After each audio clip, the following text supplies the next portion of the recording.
Thank you for being a friend. Doo, doo, doo, doo. Travel down the road and back again. The heart is true. You're a pal and a confidant. Boom, boom, boom. And if we threw a party, we'd invite everyone you knew. It would be a biggest gift would be from me, and the card attached would say, "Thank you for being a friend."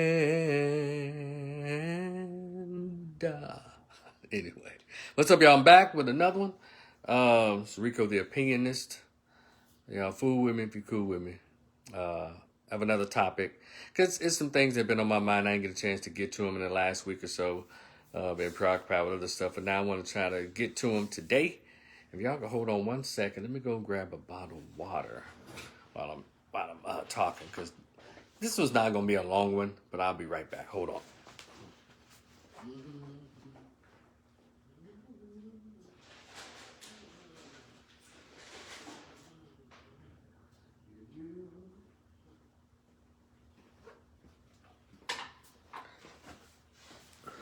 What's good? I'm back. Okay. Because that last conversation had me hoarse around here.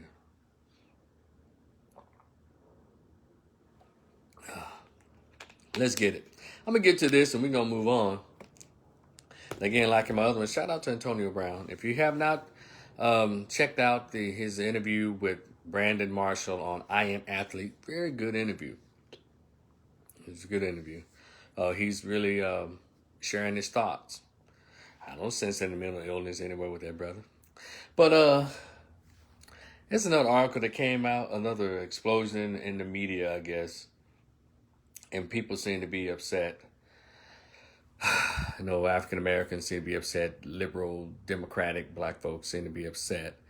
Mike C, what's good? They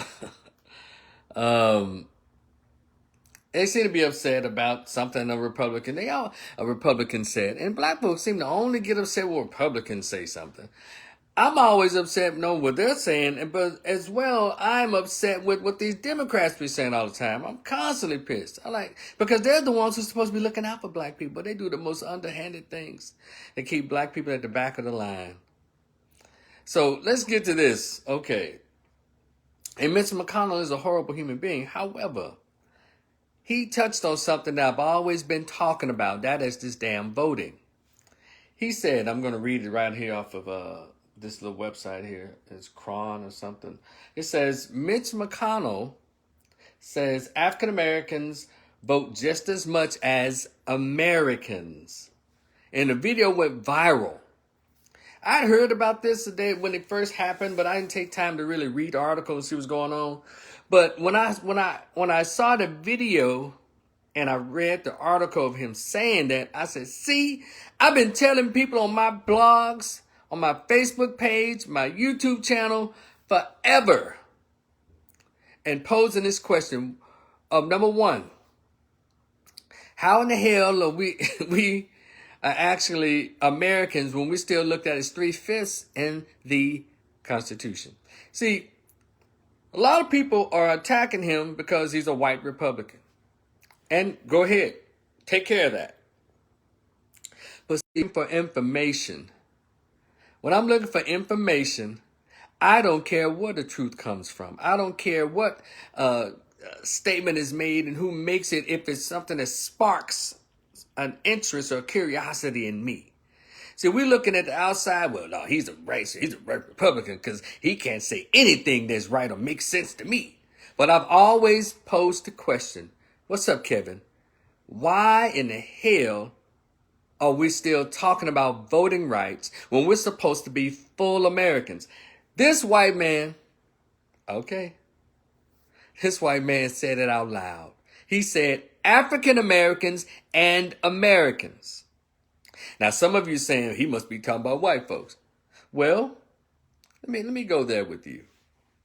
Yeah, America, 70%, 65% white, and a lot of policies, the Constitution really benefits them. But you know who else who gets, when they come over here as immigrants, they get full white people rights. the Asians, even Africans and Mexicans or Hispanics, Latinos, they all get, when they come over fresh over, either jumping a wall or floating on a raft or however they get here. The Nigerians fly over, and all of them, they all get American rights. It is the African American who's still fighting as if we're still undocumented immigrants. Even the undocumented immigrants seem to have more rights and more pull and more wherewithal, political wherewithal, than so-called African Americans. Remember, we were the one brought over here on the bows of ships against our will. And over here, I think close to about 400, 500 years now. But we have this thing called civil rights and a voting rights bill. I remember years ago, I guess 25 years had come up. And they were having this back and forth about if they were going to re-sign the Civil Rights Voting Bill or the Civil Rights Act or the Voting Rights Bill. Renew it. And I posed a question years ago. Why is it that if black people are full Americans, why do we have to have our voting rights voted on and agreed upon by the Senate and the Congress every 25 years? Y'all don't hear me. Don't nobody else go through this except for African Americans. What Mitch McConnell said was something you need to hear. Why have your black leaders, your black Democrats, always, when they want your vote, brought up, well, we need to protect the voters' right. We need to have our right to vote. They're trying to take our right to vote. No, they're not. Now, I will agree. What they're doing in these heavily black districts, they're not preventing your right to vote. They may take away what's called some of the comfortability of voting. You can't bring water to someone and all that. All of that. My thing is, are they taking the right to vote away? And that's not going to happen because that's supposed to be under the Constitution for all Americans. Are y'all paying attention? Or are you still looking at white folks as just, so-called mean racist white folks as Republicans? So therefore, you're not paying attention to what they're saying? Only if somebody from CNN or MSNBC that's black or white tells you when to be mad. No, I'm not. Christopher Armour, man, my homeboy, my friend. I'm not the smartest guy in the world, in America, in Tennessee, in Memphis, in Dallas, or Texas. But I like to always think that I'm one of them. And I've always prided myself on being able to see things that others tend to look past. It's not about who I like or don't like. I look for information.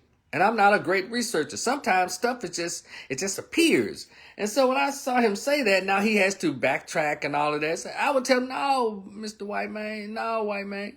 You ain't got Mitch McConnell, you probably card-carrying Klan member, son of a bitch. You don't have to apologize for speaking the truth. What we need to do is get used to hearing the truth, even when it comes from white folks. Now, y'all will let white folks preach the gospel of God to you. I find that strange. When those same white folks talk God to you. You ever seen the movie 12 Years a Slave? Go check it out. 12 Years a Slave. Go check that out. I used to give the Bible and preach the word of God as they were in bondage by the plantation owner and the overseer. and you still let those same people teach you about God in the Bible today. Now that to me is weird. I don't care. Just get mad about it. That's weird as fuck. But whenever I look at some of those old videos, old footage of the civil rights era, when they have these really articulate young black people trying to appeal to the hearts of the so-called white racists back then, I'd look at those videos and shake my head. I say, see that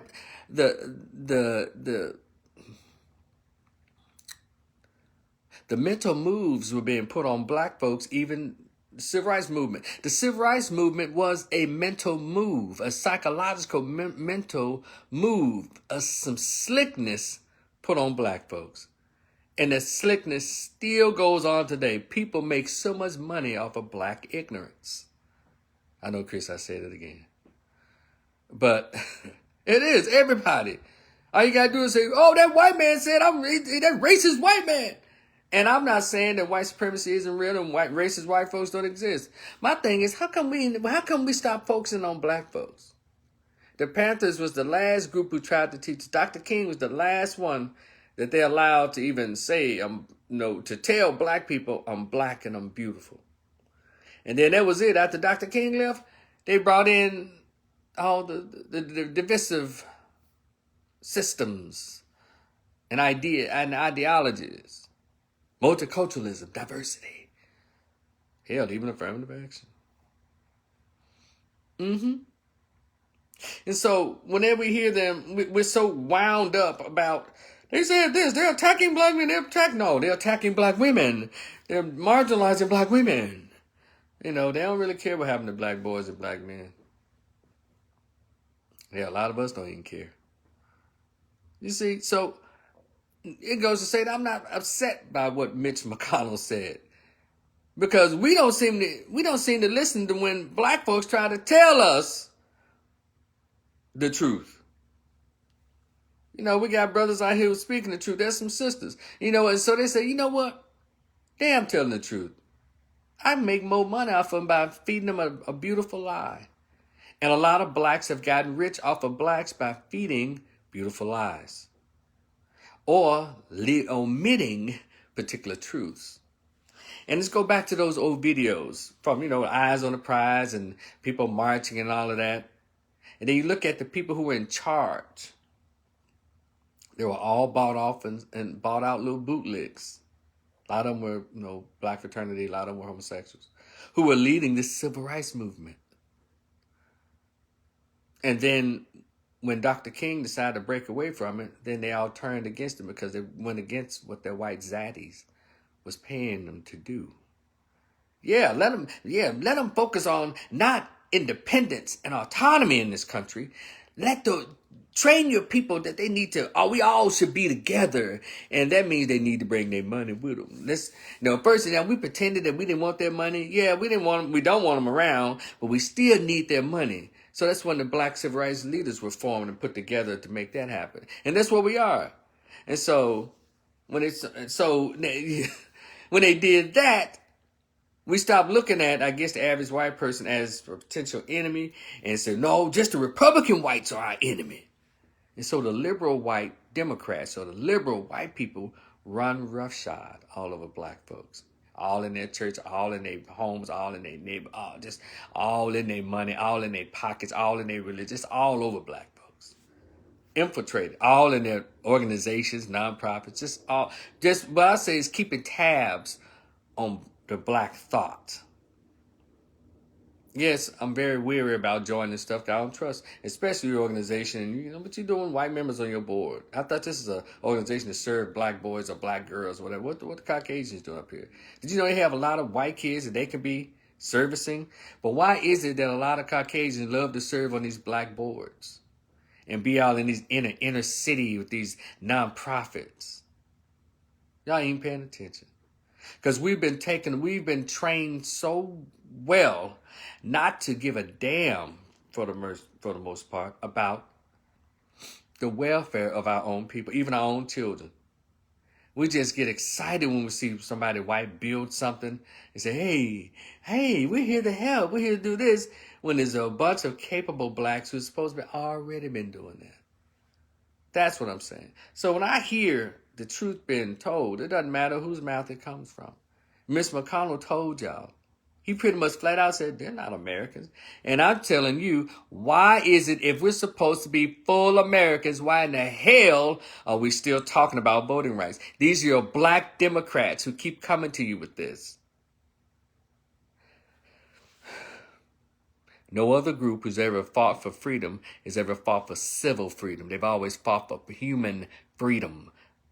And see, in order for you to fight like that, guns, ammo, grenades, ammo of all kinds, grenades, bombs, all that stuff is a part of it.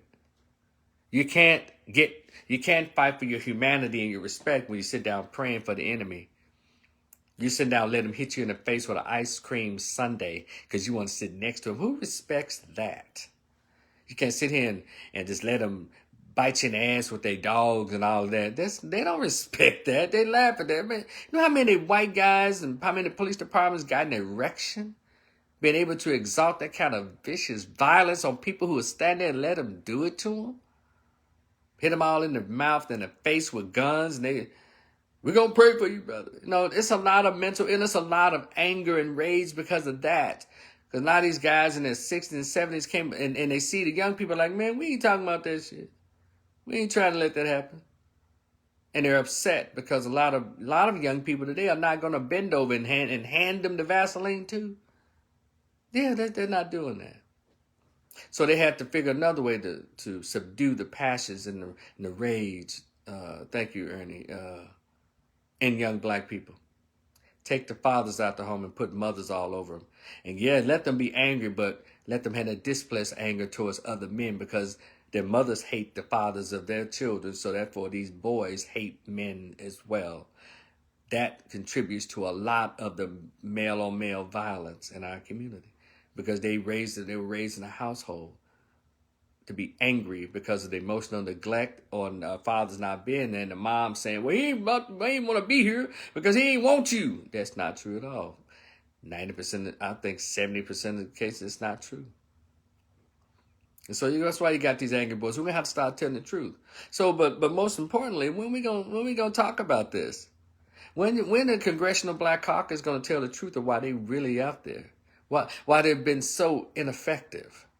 Why almost like they're a defunct group in the United States Congress? Why do you even have them? We don't benefit from them. A lot of them are old, tired, or LGBT. They're not trying to fight for black folks and black families. They're there to fight for black women and children, LGBT, immigrant rights. Whenever you vote for a black Democrat, that's all they're going to tell you they're going to fight for. Let me add in voting rights and then try to tell you, those Republicans are so racist, they're trying to take you down. But then go look in your black neighborhood with your black city councilman, your black state representatives, your black Shelby County commissioner, your black school board, your black preacher, and your neighborhood looks like an S-hole. And then some people go on out and say, well, F this, and they move out into the white suburbs instead of finding their strength to say, you know what, either I'm going to vote differently or I'm going to have to do something where I can be a part of this change that's needed in this neighborhood. And that's black neighborhoods across America. I guarantee you, if you go to those black neighborhoods that look like shit, they have a black city councilman that's representing them, a black Shelby County commissioner, a black school board member, because their education in those neighborhoods is trash. A black state representative. All they want to do is talk about how racist everybody is, but they don't bring any money, any type of economic empowerment plan back to their districts. They don't.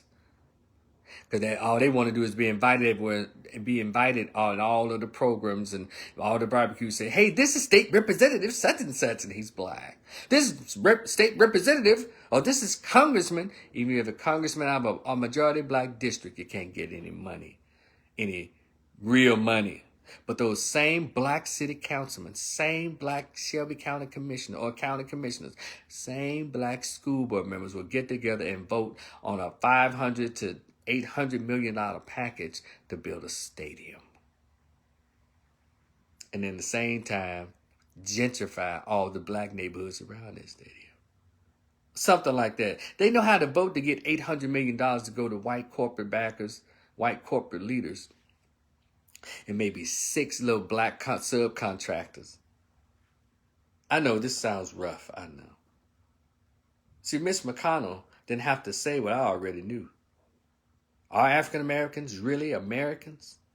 This is what y'all need to be saying to this next crowd of black folks that come to your neighborhood, come to your community center talking about vote for me because if they don't mention, and they don't mention changing child support laws, if they don't say my goal is to bring $150 million to this district so we can improve the neighborhood, build better homes, get better schools, and create jobs for those in his neighborhood. Don't vote for them. You might as well go ahead and go for the Republican candidate. At least you can call him a racist, remember? But anyway, I digress. Are African Americans real Americans? Don't get mad at Miss McConnell. Ponder that question. Go look it up. Okay? But anyway, this your man Rico. Rico the Opinionist. I'm on Instagram, Twitter, YouTube. Check me out. I'll talk to y'all later. Peace.